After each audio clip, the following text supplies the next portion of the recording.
সড়ক ছাপিয়ে সরকারি আজিজুল হক কলেজ ক্যাম্পাস ডুবেছে জলাবদ্ধতায়। নালার নোংরা পানি ঢুকে পড়েছে বাসাবাড়ি ও ব্যবসা প্রতিষ্ঠানেও। ভারী বর্ষণে বগুড়া শহরের অন্তত ২০টি এলাকা তলিয়ে গেছে। স্থানীয়দের দাবি, ড্রেনেজ অব্যবস্থাপনার কারণে একটু বৃষ্টি হলেই বাড়ে জনভোগান্তি।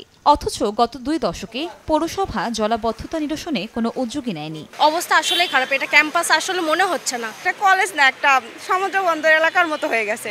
দ্রুত আমাদের জলাবদ্ধতা থেকে আপনারা মুক্তির একটা ব্যবস্থা করেন, যাতে সাধারণ শিক্ষার্থীরা নির্বিঘ্নে ক্যাম্পাসে যাতায়াত করতে পারে। তবে পৌর কর্তৃপক্ষ বলছে, জলাবদ্ধতা নিরসনে ইতিমধ্যে ৩০ কোটি টাকার একটি প্রকল্প হাতে নেওয়া হয়েছে। এছাড়াও ১০০টি ড্রেন পরিষ্কারের উদ্যোগ নেওয়া হয়েছে। বগুড়া পৌরসভার জলাবদ্ধতা নিরসনে ১৫০ কোটি টাকার ২টি প্রকল্প হাতে নিয়েছে জনস্বাস্থ্য প্রকৌশল অধিদপ্তর। সময় সংবাদ, বগুড়া।